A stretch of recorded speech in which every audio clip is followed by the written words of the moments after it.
Hi guys, welcome back to Kenitria Hester channel. Please make sure you like, subscribe, and comment. Let's get right into it.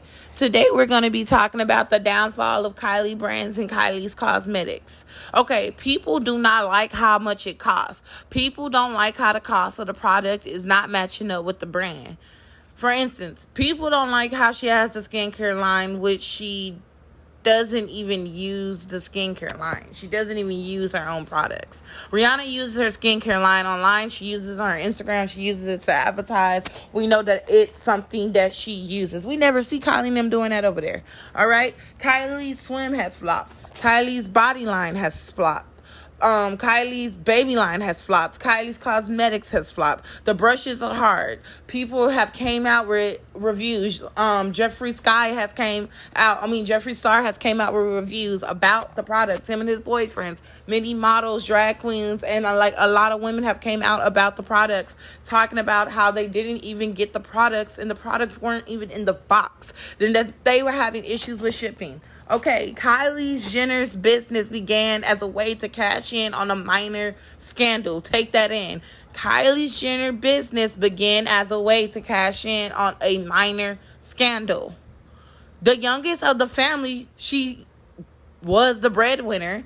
She spent more than a year denying tabloid speculations that she was actually using the lip filters, injections, before even finally fessing up to it in May on Keeping Up with the Kardashians. I remember watching that episode and I'm like, okay, well, she had to come clean because a lot of people were like, oh my goodness, like Kylie's cosmetics, her lip kicks aren't making her lips big. You know what I mean? And at the time, her whole aesthetic, her whole brand was around teenage girls. You know, she was a teenager herself.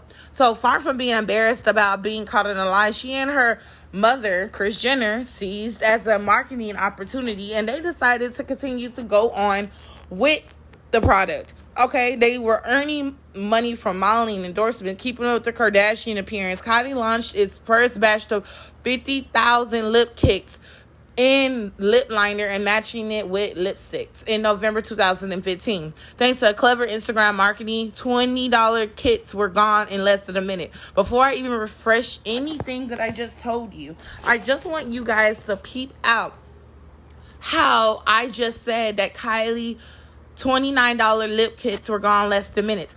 One thing that people liked it about Kylie Jenner cosmetics, what made people buy it, is because there was a limited brand. I mean, there was a limited amount that she put online. Like, people can go online and they can get it. It was more of an exclusive feel, just like a Birkin bag or a Coach bag. Like, people wanted to crop it because it's like, okay, you know, it's going out. Or was this just another way for Kylie and her mother to make it seem like that the products were going out so that people can be more happier for the next launch? That's a unique idea, wasn't it?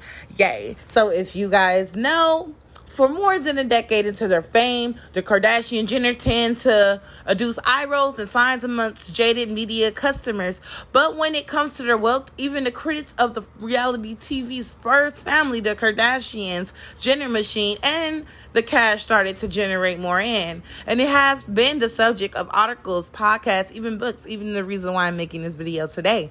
But no one cares more about the topic than the family itself, which has spent years fighting Forbes for higher spots and annual wealth on the celebrities' earning list.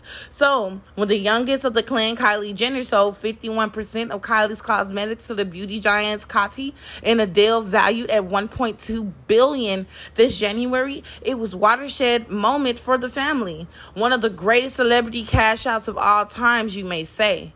The transaction seemed to confirm what Kylie has been saying all along, and what Forbes have declared in March 2019, that Kylie Jenner was indeed a billionaire, at least before, the coronavirus had happened. So then there was Kylie's finances, which we all know about already. The revenue was over 12 months period processing the deal. It was really, really hard to get that deal. So 177 million, according to Coty, if you guys don't know. The presentation for lower than the published estimated at the time, which was more problematic. Coty had said, because allegedly the sales were up 40% from 2018, meaning, that the business only generated about 125 million that year, nowhere near the 360 million the Jenners had led Forbes to believe. See what I told you guys? See what I told you? Okay, so allegedly, well, not allegedly, because, this is public information. Kylie's skincare line, which launched in May 2019, did 100 million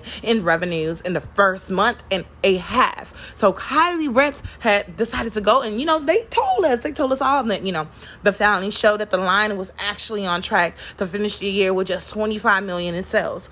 Okay, guys, here's where it gets tricky, because any doubts that Kylie wasn't a billionaire was seemingly erased in November 2019, when 8.6 billion revenues. Kylie announced it was snapping up to 51% of Kylie's Cosmetics for 600 million, effectively valuing the business at about 1.2 billion.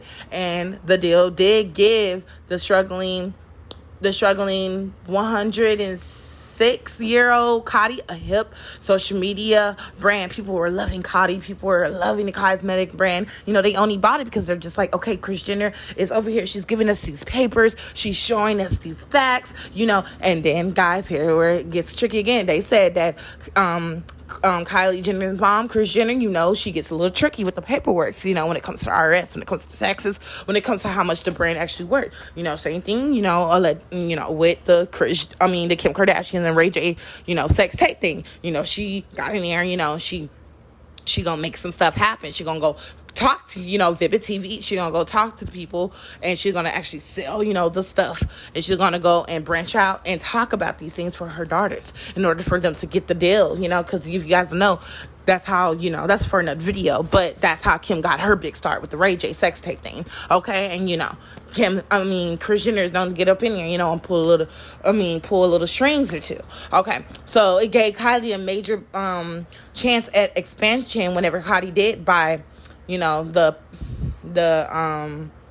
Kylie's Cosmetics from her, okay? But Kylie was so pissed off. She had the chief financial officer so pissed off because he said that Kris Jenner and Kylie lied to him, making him think that the products and that Kylie Cosmetics was actually worth more than what it actually was. It looked like Kylie was paying way too much for a celebrity brand that could prove to be just a fraud. And another even asked Kylie, could you be sure that Kylie will remain committed to promoting the business in the years to come? And somebody, the rep even says that I think everyone was surprised. And that an analyst was on call. So the negative impact that came out of the announcement was that the business was a lot smaller than everybody or anyone in their mama had ever expected. So much smaller, in fact, that there was a virtual no way the numbers were going to add up. Like the Jenners were peddling in earlier years, and we don't even know if Kylie Cosmetics was even started off of a lie or a fraud. But from everything that came out with Kylie and the financial advisors coming out saying if Kylie Cosmetics did 125 million in sales in 2018, how could it have done 307 million in 2016? Because the IRS is coming in, they asking some questions for us, want to know. Like, we just told her that she was a billionaire, but these numbers ain't numbering, the math ain't mathing. As the company supposed that tax return state of 330 million in 2017. A lot of people love Kylie Cosmetics because there was a limited brand that was only available online. Now that you can get it in all the stores and everything, and you can even get it in Sephora. You can get it in any beauty store, you can get it in any beauty supply, any wholesaler, any of that. Okay? And also, she doesn't take her face away from the brand.